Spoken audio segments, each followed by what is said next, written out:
Irmãos, nós vamos ler duas referências. A primeira está no Evangelho de João, capítulo 14, versos 20 e 21. E depois nós vamos a Deuteronômio, capítulo 28, de 1 em diante. A palavra de Deus fala assim: naquele dia conhecereis que estou em meu Pai, e vós em mim, e eu em vós. Aquele que tem os meus mandamentos e os guarda, este é o que me ama. E aquele que me ama será amado de meu Pai, e eu o amarei e me manifestarei a ele. Marque esse texto e vá, por favor, a Deuteronômio, capítulo 28, verso 1. E será que, se ouvires a voz do Senhor teu Deus, tendo cuidado de guardar todos os seus mandamentos que eu te ordeno hoje, o Senhor teu Deus te exaltará sobre todas as nações da terra. E todas essas bênçãos virão sobre ti e te alcançarão, quando ouvires a voz do Senhor teu Deus. Bendito serás tu na cidade, e bendito serás no campo. Bendito o fruto do teu ventre, e o fruto da tua terra, e o fruto dos teus animais, e a criação das tuas vacas, e os rebanhos das tuas ovelhas. Bendito o teu cesto e a tua amassadeira. Bendito serás ao entrares, e bendito serás ao saíres. O Senhor entregará os teus inimigos que se levantarem contra ti, feridos diante de ti. Por um caminho sairão contra ti, mas por 7 caminhos fugirão de ti. O Senhor mandará que a bênção esteja contigo nos teus celeiros, em tudo que puseres a tua mão, e te abençoará na terra que te der o Senhor teu Deus. O Senhor te confirmará para si por povo santo, como te tem jurado, quando guardares os mandamentos do Senhor teu Deus e andares nos seus caminhos. E todos os povos da terra verão que és chamado pelo nome do Senhor e terão temor de ti. E o Senhor te dará abundância de bens no fruto do teu ventre, no fruto dos teus animais e no fruto da tua terra, sobre a terra que o Senhor jurou a teus pais te dar. O Senhor te abrirá o seu bom tesouro, o céu, para dar chuva à tua terra no tempo e abençoar toda a obra das tuas mãos. E emprestarás a muitas gentes, porém não tomarás emprestado. E o Senhor te porá por cabeça e não por cauda, e só estarás em cima e não debaixo, quando obedeceres aos mandamentos do Senhor teu Deus, que hoje te ordeno para guardar e fazer. E não te desviarás de todas as palavras que hoje te ordeno, nem para a direita, nem para a esquerda, para andares após outros deuses, para os servires. Amém. Irmãos, nós estamos chegando no final de 2023 e olha que esses últimos anos têm sido difíceis e Deus tem colocado no meu coração, e eu tenho passado para vocês, uma visão de que 2024 nos aguarda Deus com muitas bênçãos. E muitas pessoas já têm experimentado isso, eu mesmo, na medida em que nós estamos nos aproximando da passagem desse ano para o outro. Por que, que um ano faz diferença em relação ao outro? Porque Deus marca tempos para os homens. Marca o tempo do nosso nascimento, o tempo da nossa morte, muda as estações, muda o dia entre claridade e escuridão, chamando um de dia e o outro de noite. E Deus tem marcado para nós coisas muito boas. Apesar disso, eu tenho encontrado pessoas que estão com muito medo de 2024. Quinta-feira eu voltava aqui pela avenida, parei num sacolão, e quando cheguei para pagar, o dono estava conversando com o moço que estava na minha frente, e dizendo que esse Natal está sendo ruim, não estão vendendo muito, os preços estão subindo, e eles começaram a lamentar o ano que está por chegar, dizendo que acham que vai ser muito difícil, muito complicado, e eu comecei, com os meus pensamentos, a conversar com Deus, dizendo: Deus, eles não ouviram a tua voz, porque o Senhor tem falado para mim que vai ser maravilhoso, que vai ser um ano muito bom, e eles estão com muito medo. Irmãos, mas vamos pensar no que é que Deus deseja para todas as pessoas, não apenas para um grupo, porque seria injusto da parte de Deus que Ele escolhesse uns para abençoar e outros para não abençoar. Pior seria se Ele escolhesse uns para abençoar e outros para amaldiçoar. Deus, na sua infinita misericórdia, Deus, na beleza da sua graça, na sua bondade sem limites, Ele coloca na nossa mão escolher aquilo que nós vamos viver. É interessante isso. Uma das coisas que a psicologia já resolveu, já entendeu, é que o homem, o ser humano, vive aquilo que ele pensa. Não é à toa que uma das máximas da filosofia é: penso, logo existo. Dizia um professor meu, a melhor tradução é: penso, logo sou. Eu sou aquilo que eu penso. A psicologia cognitiva, que é uma das abordagens, diz que nós somos pessoas que podemos mudar a nossa vida quando nós modelamos os nossos pensamentos, o que se harmoniza com o que Paulo escreve em Romanos capítulo 12, verso 2, quando ele diz: transformai-vos pela renovação dos vossos pensamentos. Então é interessante, porque eu posso trazer para os meus pensamentos as coisas, a energia necessária para que eu viva aquilo que eu desejo viver. Então, quem olha para frente diz: vai ser um ano muito difícil, vai ser um ano muito ruim, ele vai fazer com que haja nessa palavra um poder de autoprofecia.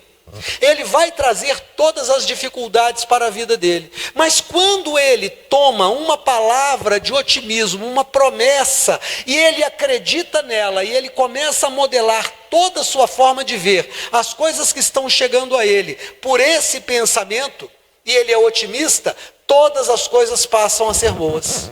Então Deus, na sua infinita misericórdia, não abençoa uns e deixa de abençoar outros. Ele coloca na nossa mão o poder de escolhermos confiar nas palavras que Ele nos concede. E quando nós confiamos e nós vivemos pelas palavras que Ele nos concede, nós alcançamos aquilo que Ele nos tem prometido. Conta uma história de um homem que tinha uma rocinha.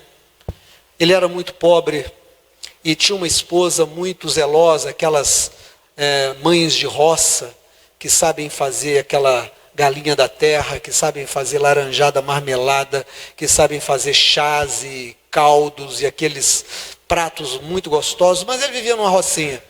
E aconteceu de o governo resolver fazer uma estrada passar perto da casa dele, quase em frente, e as pessoas que estavam ali trabalhando naquela obra procuraram e disseram: será que o senhor poderia nos fornecer algumas marmitas? Nós temos um grupo trabalhando aí e a gente não tem um cozinheiro, então nós gostaríamos de contratar o senhor, a sua esposa, para cozinhar para a gente. E ele disse: olha, eu vou falar com a minha esposa. Conversou com a esposa concordou, eles tinham ali abundância de mantimentos, eles tinham hortas, eles tinham porcos, eles tinham frangos, eles tinham tantas coisas, e eles começaram a fornecer comida para aquele pessoal. E olha, a comida era tão gostosa, tão saborosa, que logo que a estrada ficou pronta, a fama dela como boa cozinheira e daquele lugar como um ponto de comida gostosa, que as pessoas precisavam parar, aquilo começou a ser conhecido, e os motoristas de caminhão, os viajantes, os vendedores, começaram a parar e pedir para comer ali, e eles começaram a vender. Bom, aquele moço começou a prosperar de uma forma que ele nunca tinha prosperado antes. Começou a ganhar dinheiro, e logo os meninos começaram a crescer, e chegou a hora de mandar os meninos para a escola. E ali não tinha uma escola boa, mal uma professora que vinha ensinar a ler e escrever. Então ele mandou os meninos estudar na escola, na cidade mais próxima. Quando os filhos cresceram e foram se formando, ele mandou o filho mais velho para a capital, para fazer faculdade, coisa muito rara naqueles dias. E depois de alguns anos, aquele menino se formou em administração. E voltou. Quando ele voltou, o pai já tinha um restaurante que era conhecido no estado inteiro. E ele havia colocado placas ao longo dos quilômetros fazendo propaganda. Tinha uma equipe de pintores e pessoas que vinham e lavavam as placas, retocavam com pintura. Tinha um letreiro maravilhoso que ficava à noite, todas as noites, iluminado, falando daquela comida. Tinha investido num estacionamento, tinha gente que vinha e capinava, que deixava tudo limpinho. Ele tinha uma equipe muito boa de garçons, a cozinha tinha muita gente trabalhando, enfim, ele tinha prosperado muito. Mas ele já estava cansado, já era um homem da roça, que se tornou um negociante de restaurante. Estava cansado, o filho voltou, e ele achou que estava na hora de entregar para o filho a administração daquilo, até porque o filho havia se transformado num doutor, sabia tudo. E o filho, vendo aquilo tudo, falou: pai, é um absurdo, tem uma crise chegando. As coisas estão ficando difíceis. O senhor não pode gastar esse dinheiro, o senhor está pagando uma fortuna para a gente capinar estacionamento.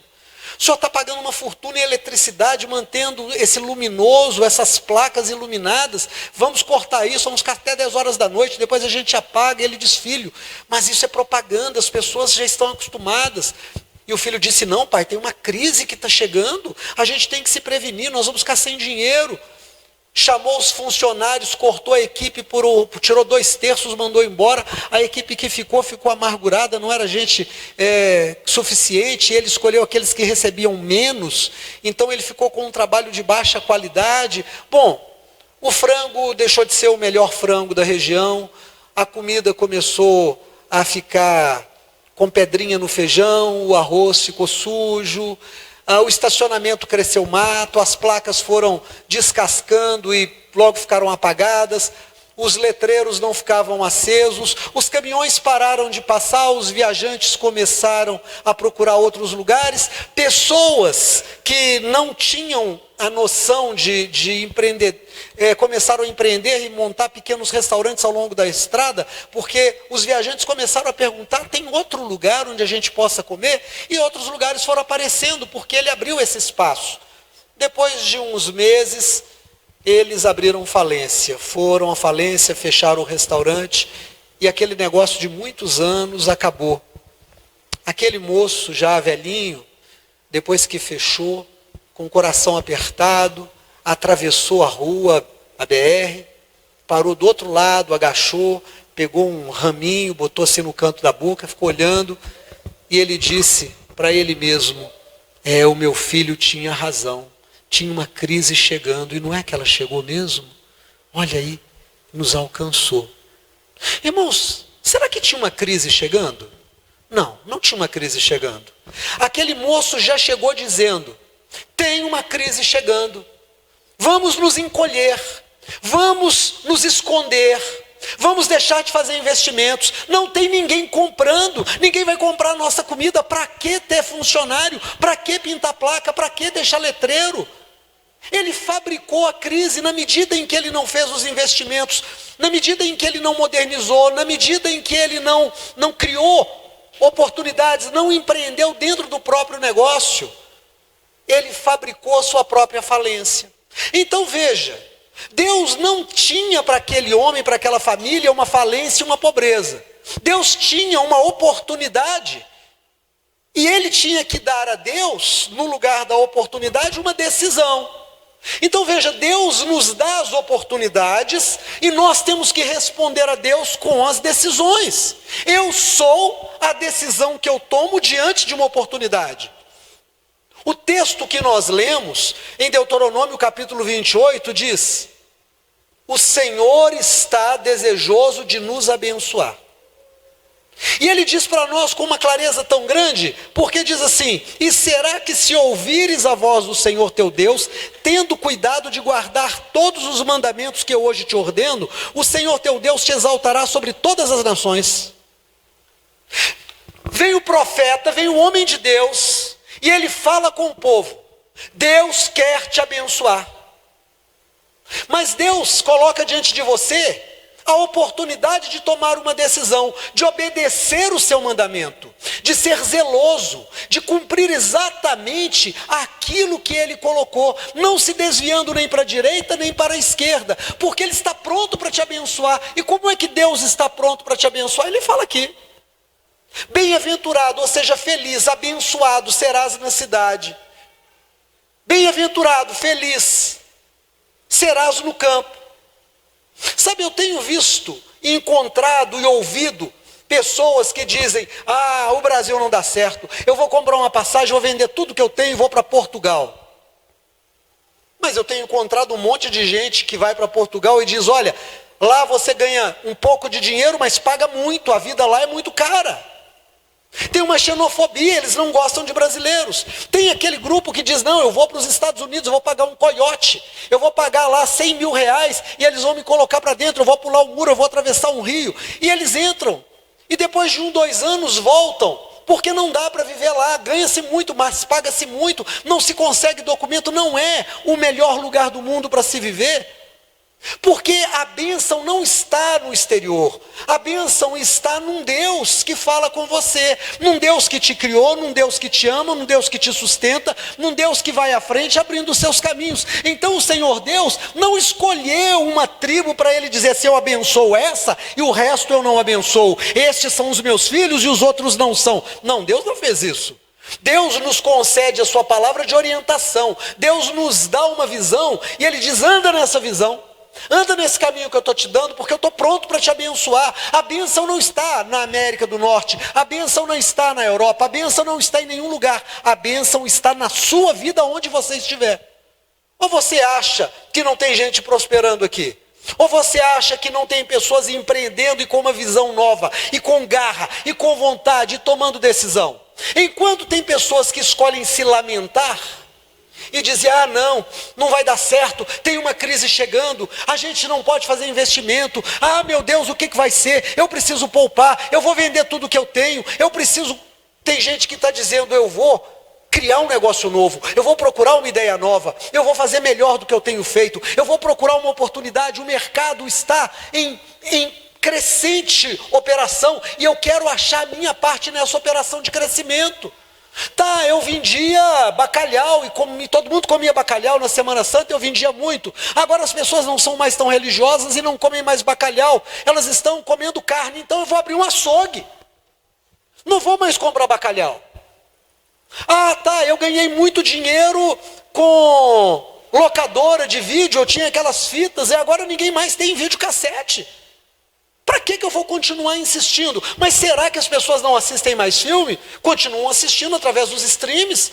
Então eu só preciso achar um canal novo, eu só preciso ter uma visão. E aí vem a palavra de Deus e diz assim: feliz serás na cidade, feliz serás no campo. Ou seja, a bênção não está ali, não está aqui.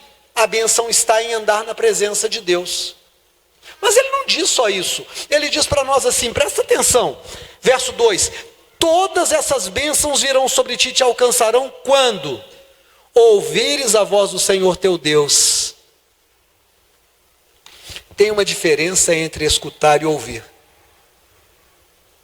Tem uma diferença. Escutar a gente escuta, mas nem sempre a gente ouve. Irmãos, já aconteceu com você de alguém conversar com você, você responder, depois a pessoa te cobrar e você falar assim: mas você não falou isso comigo não?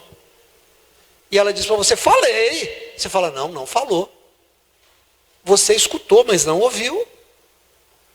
Você está ali intertido fazendo alguma coisa, a pessoa chega e conversa com você, a sua atenção não está ali, e no automático você escuta, o som chegou aos seus ouvidos, uma parte do seu cérebro diz para a pessoa: tá bom, mas você está focado aqui, você não escutou. Depois de um tempo ela chega e diz: cadê o creme de leite que eu te pedi para comprar para mim? Cadê aquele documento que você falou que ia me entregar? Você fala assim: não estou sabendo. Como não? Eu te falei, você até me respondeu.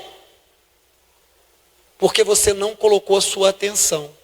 Às vezes com Deus é a mesma coisa. A gente se torna religioso, mas a gente não se torna convertido. A gente se torna uma pessoa socialmente obrigada pela própria consciência, pelo que os outros esperam da gente, a ter uma religião, a vir à igreja, mas a gente não tem uma transformação. A gente não recebe a palavra, a gente não põe a vida da gente no altar. Então a gente escuta, mas a gente não ouve. Você continua vivendo do jeito que você vivia. E sabe de uma coisa? Se você fizer as coisas do jeito que sempre fez, vai obter sempre os mesmos resultados. Você não percebeu isso? Se você fizer as coisas que você sempre fez, do jeito que você sempre fez, você vai ter os mesmos resultados. Mas, se você fizer as coisas que você sempre fez, de uma forma diferente, você vai obter resultados diferentes.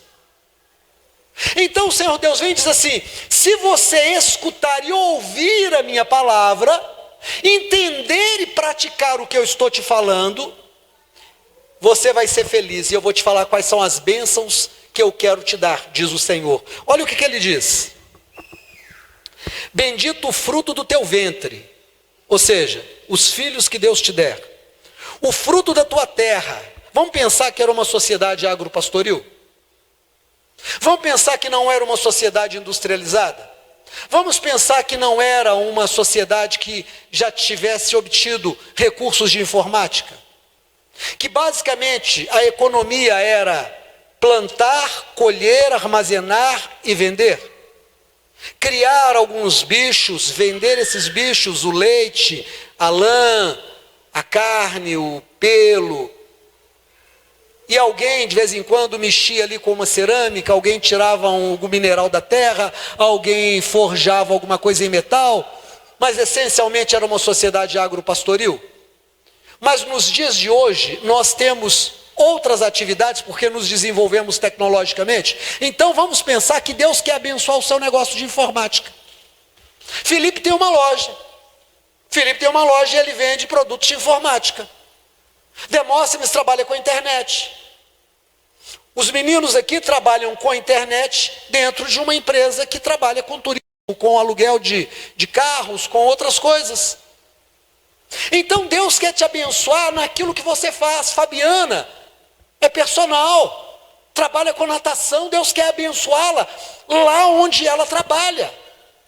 Deus quer abençoar a Pâmela no direito que ela estudou e ela quer exercer, quer abençoar o Mateus no caminho que ele escolheu, quer abençoar o pastor Ademir onde ele escolheu trabalhar. Mas a bênção está ligada à minha decisão diante da oportunidade que Deus me dá de obedecer a sua voz, de fazer o que ele me ensina. Deus não me obriga.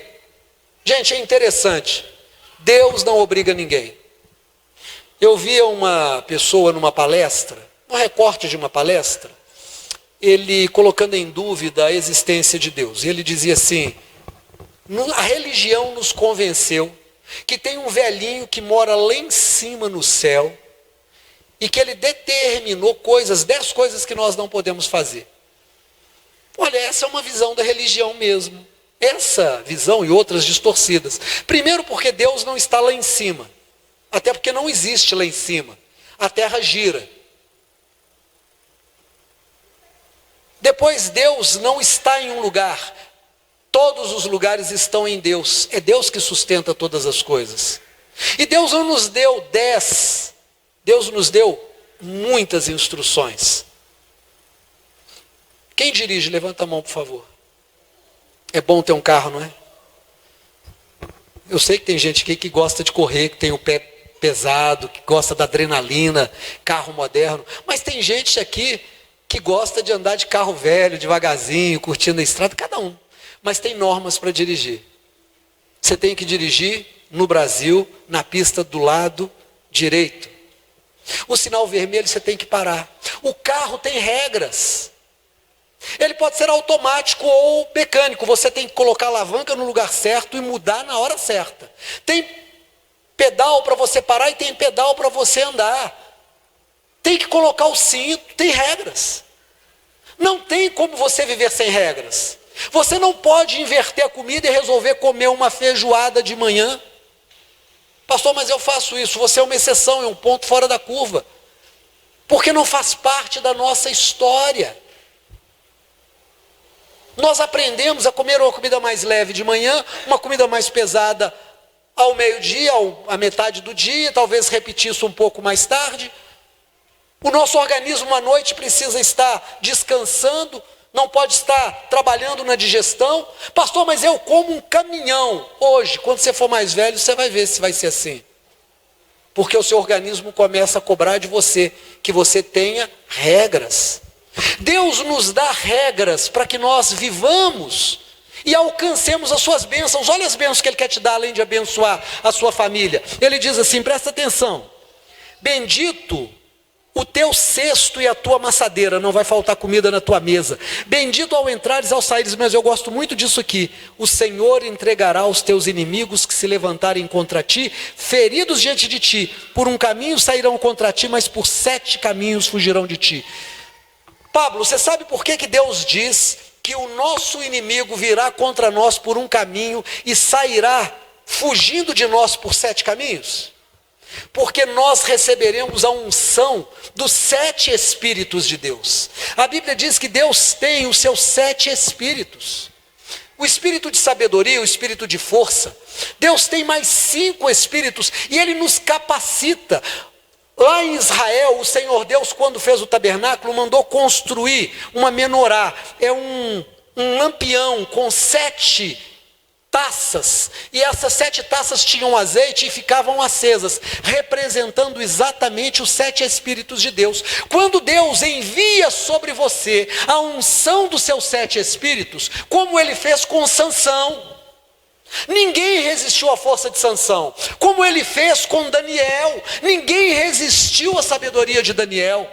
Como Ele fez com Elias, ninguém resistiu aos confrontos com Elias. Como Ele fez com Davi, nenhum dos povos cananitas resistiu a Davi. Porque Deus envia a unção dos 7 Espíritos, e você não opera mais sozinho, Deus vai contigo. É por isso que nós lemos lá no capítulo 14 do livro de João, que Jesus disse assim, eu e o Pai somos um, vocês e eu seremos um, e vocês e o Pai serão um. Quando vocês obedecerem a palavra, Ele disse, aquele que me ama, guarda os meus mandamentos. Olha aqui para mim em nome de Jesus. Tem um monte de gente que vai à igreja, tem um monte de gente que vem à igreja e que vive devendo dinheiro para os outros.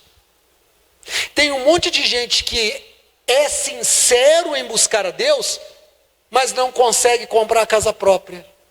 Não consegue sair de um carro velho, não consegue viver o que os outros estão vivendo.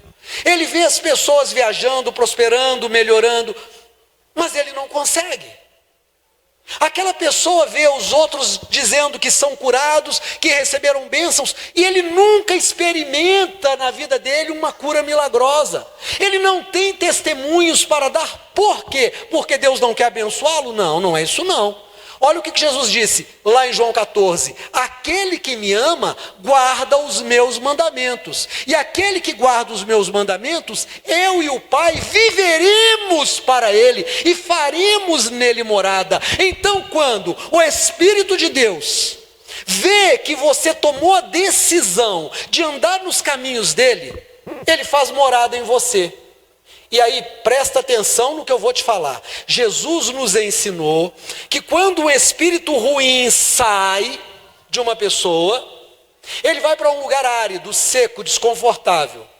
E ele diz, para que eu vou ficar aqui? Eu vou voltar para a vida daquela pessoa de onde eu saí. Mas ele traz mais 7 espíritos ruins com ele. Se ele achar a casa da pessoa desprovida, aberta, desguarnecida, eles entram e o último estado daquela pessoa é pior. Eu nunca encontrei uma pessoa que largou o vício, que ficou andando com o Senhor, mas que depois deu brecha e não tenha ficado pior. Ele não fica igual ele era antes, ele fica pior.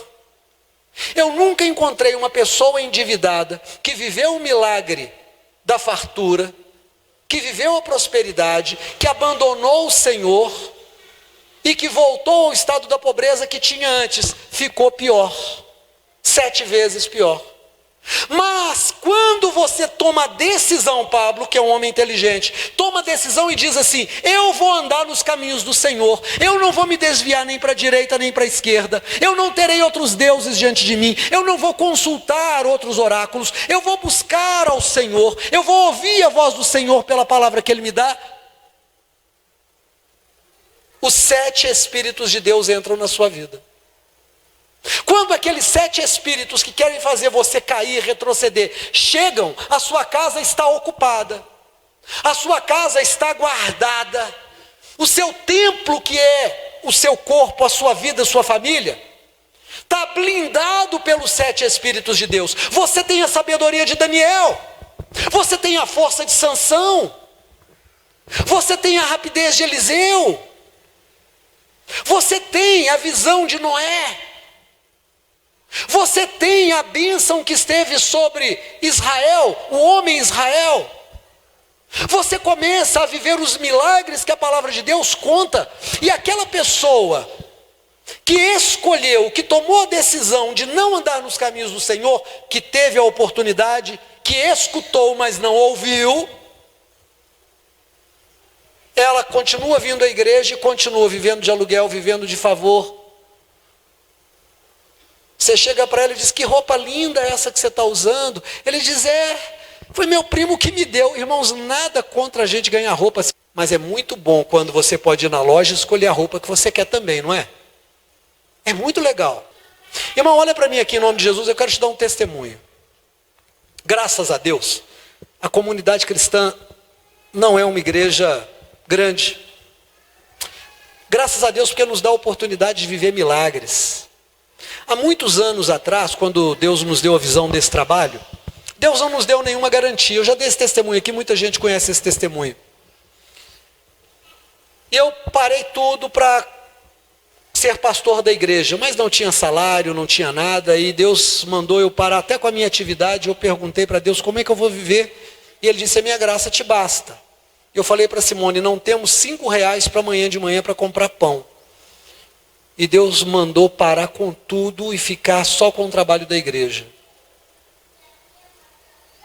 E a Simone, que é uma mulher de Deus, ela virou e disse: se o Senhor te falou, é isso que nós vamos fazer. Isso há muitos anos atrás.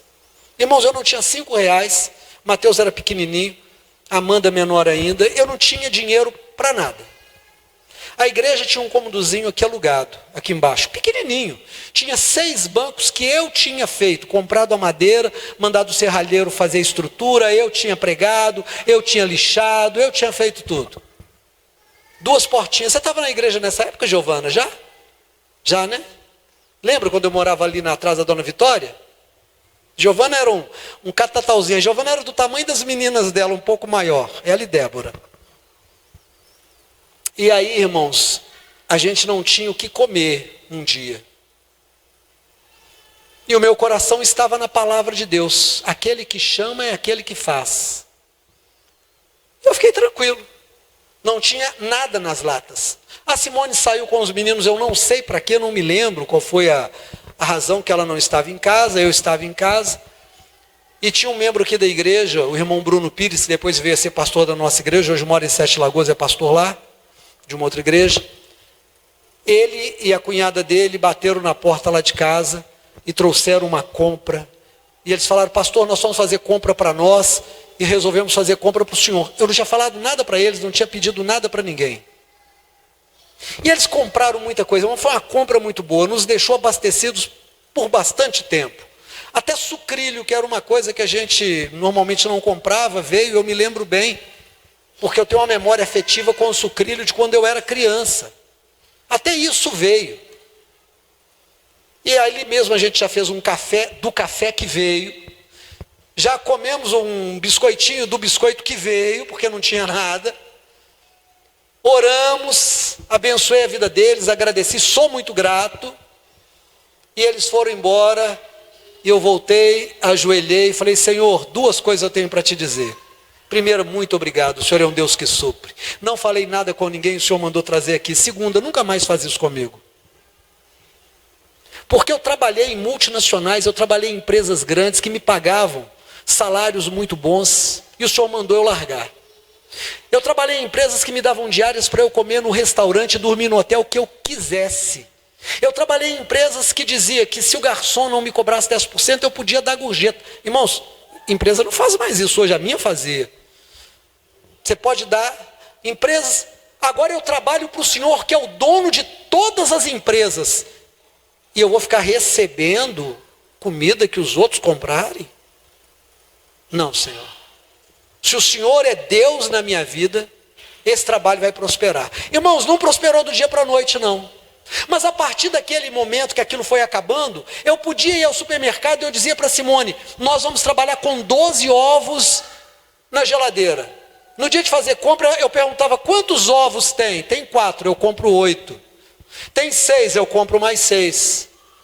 Eu comprava 1 ou 2 sabonetes, mas era o sabonete que eu queria, Palmolive, Lux, seja outra marca.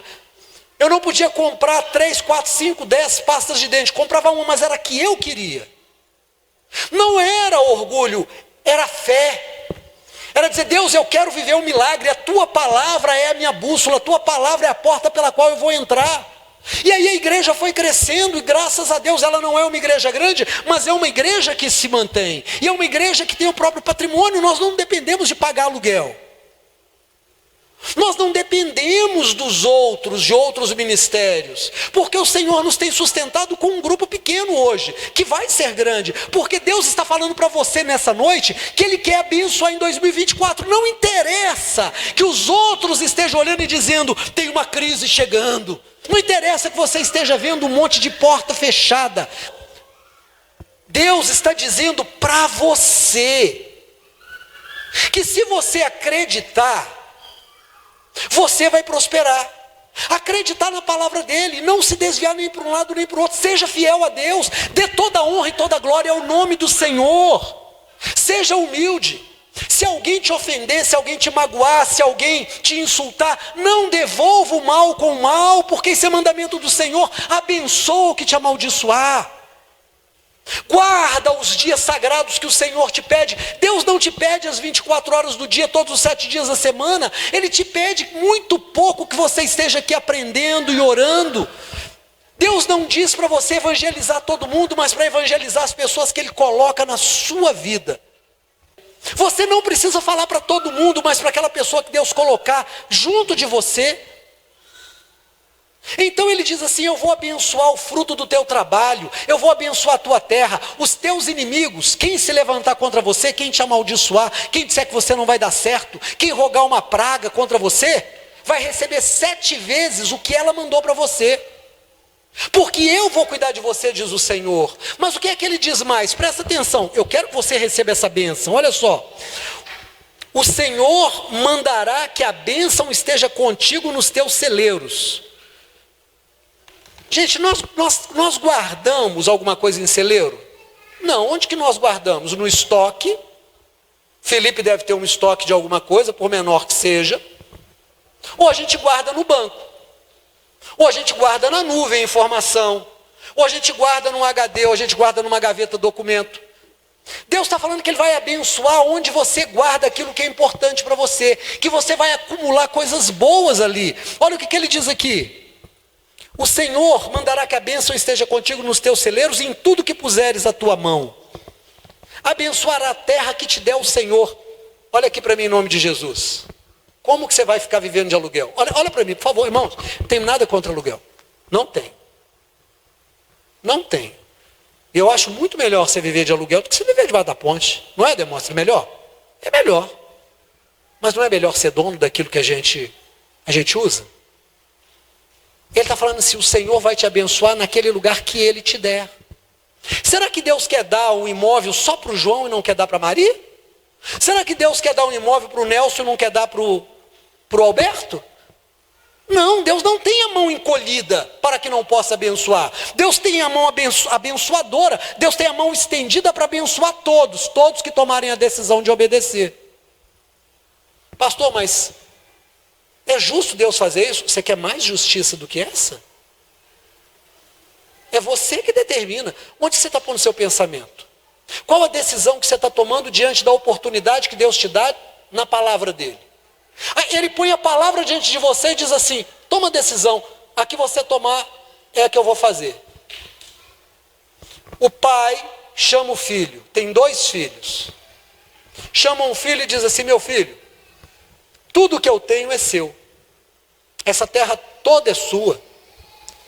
Pega o carro, busca os trabalhadores, vai para o campo. Trabalha lá o dia inteiro. O filho vira e diz assim: pai, pode deixar que eu vou. Pode deixar que eu vou fazer, eu vou cuidar. Pega o carro e fala: gente, eu vou visitar minha namorada. E vai visitar a namorada e passa o dia com ela namorando. O trabalho não é feito.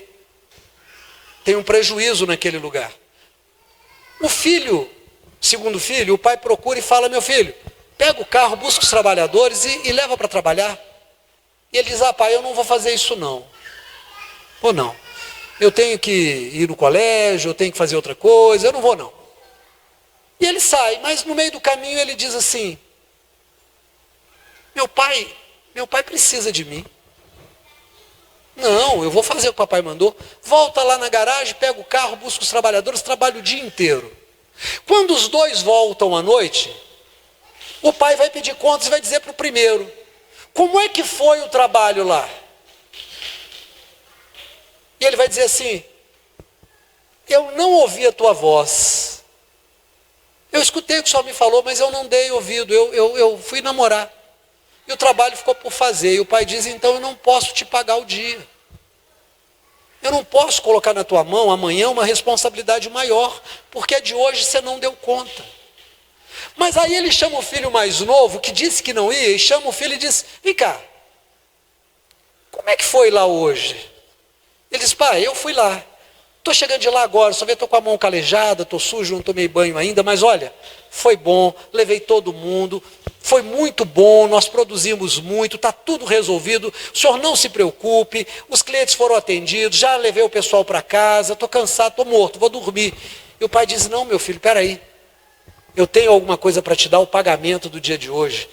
Eu vou te dar uma bênção especial, está aqui, ó, esse é seu, pelo seu trabalho. A terra é sua, mas o trabalho é sua obrigação. Ah, amanhã eu tenho um outro trabalho para você mais importante do que o de hoje. Irmão, nós estamos sempre diante da decisão que nós vamos tomar. Nós vamos obedecer a Deus e receber a bênção. A de hoje vai ser boa, mas a de amanhã vai ser melhor. Mas eu posso, Deus não vai me obrigar, eu posso não obedecer. E eu não vou receber a bênção de hoje. Não porque Deus não queira me abençoar, porque eu não sou digno dela. E se eu não receber a de hoje, como é que eu vou receber a de amanhã? Então veja, Jesus disse assim: aquele que me ama, guarda os meus mandamentos. Eu e meu Pai viveremos para ele. Deus vai fazer em você morada. O dia que o inimigo voltar para destruir a sua vida, ele não tem como entrar na sua vida está guardada pelo Espírito de Deus. E olha, essa palavra vale para homem, para mulher, para criança, para velho, para quem é crente, para quem não é, vale para quem toma a decisão de andar com Deus, quem quer mudar de vida. Então, para terminar, eu quero só ler um texto para você, por favor, presta atenção.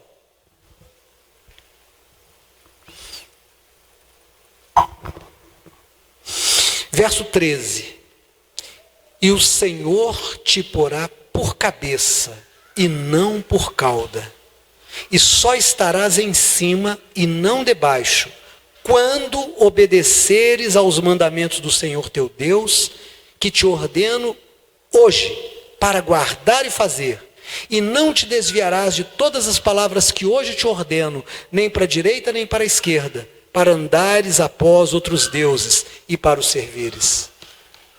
O Senhor está pondo diante de você hoje uma oportunidade de fazer 2024 ser maravilhoso. Então não saia amanhã dizendo: tem uma crise chegando. Não desligue os seus letreiros. Não deixe de pintar suas placas. Não deixe de colocar mais gente trabalhando. Não deixe de acreditar que tem mais oportunidade. Pastor, mas eu tomei um prejuízo. Eu não tenho capital. Meu irmão, Se você for esperar capital, você não vive milagre. Pastor, mas eu não tenho quem me ajude. Meu irmão, minha irmã, se você for esperar quem te ajude, você não vai viver milagre.